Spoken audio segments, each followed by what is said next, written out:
ನೀನು ನಿನ್ನ ಸಹೋದರರು ನಮ್ಮ ಸ್ವಾಧೀನವಾದರೆ ನಿನ್ನ ಸತಿಯಳಾದ ದ್ರೌಪದಿಯು ನಮ್ಮ ಚಾಕರಿಯಲ್ಲಿರುವ ಎಂದು ಕರೆದರೆ ದುಷ್ಟ ಭ್ರಷ್ಟ ಎಂದು ಒಟ್ಟುಕೊಂಡರು. ಅಮ್ಮೆ ನಿಂತಿರುವ ನಿಮ್ಮ ತಮ್ಮಂದಿರ ಕಣ್ಣಿನ ಮಾತನಾಡುತ್ತಾರೆ. ಯಮನಂದನ ನಮ್ಮ ಆಜ್ಞಾಬದ್ಧರಾಗಿ ನಮ್ಮ ಆಜ್ಞೆ ಶೀಘ್ರವಾಗಿ ನೇಮಿಸು. ಇಲ್ಲವಾದರೆ ಅಪರಾಧವೆಂದು ನೀನು ನಿನ್ನ ತಮ್ಮಂದಿರ ಶರಣತರಾಗಿ ಬೇಡಿಕೊಂಡರೆ ನಿಮ್ಮ ಸಿರಿ ಸಾಮ್ರಾಜ್ಯ ಈ ಕ್ಷಣಕ್ಕೆ ಇಚ್ಛೆ ಪಡೆಯುವ ಧರ್ಮನಂದನ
ಶಾಶ್ವತಂ ನಿತ್ಯತಂ ಸನ್ನಿತ್ಯಂ ಮೃತ್ಯುಕೃತ್ಯವೋ ಧರ್ಮ ಸಂಗ್ರಹ.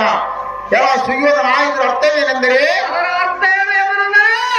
ಈ ಧರಾತಳದಲ್ಲಿ ಶರೀರಗಳು ಸ್ಥಿರವಲ್ಲ, ಸಂಪದವು ಶಾಶ್ವತವಲ್ಲ. ಬದುಕಿದಷ್ಟು ಕಾಲ ಮೃತ್ಯು ದೇವತೆ ಬೆನ್ನತ್ತಿ ವಾದಿಸುವುದು ಇದು ಸ್ಥಿರವೆಂದು ತಿಳಿ. ಆದ ಕಾರಣ ನಿರ್ಮಲವಾದ ಧರ್ಮವೇ ಸ್ಥಿರವೆಂದು ಗ್ರಹಿಸಬೇಕು. ಅದು ಯಾತಕ್ಕಂದರೆ ಷಡ್ ವರಗಳಿಂದ ನಿರ್ಜಿತವಾದ ಅಧರ್ಮಗಳಿಂದ ಸ್ವರ್ಗ ಮಾರ್ಗವು ಸೇರ್ಕಡದೆ ದುರ್ಗತಿ ಕೆಡುವು. ಎಂಥ ದುರ್ಗುಣಗಳನ್ನು ಕಳೆದು ರಾಗದೋಷಗಳನ್ನು ಮಳೆದು ಧರ್ಮಾತ್ಮಕನಾಗಿರುವ ಧಾರ್ಮಿಕರೂ ಮೆಚ್ಚುವರು. ನಿರ್ಮಲ ಕೀರ್ತಿ ಬರುವ ಗಂಡೆಯ ಗುರುನಂದನ ತಿಳಿದುಕೊಳ್ಳೋ ಎನ್ನೆಯ ವಚನ.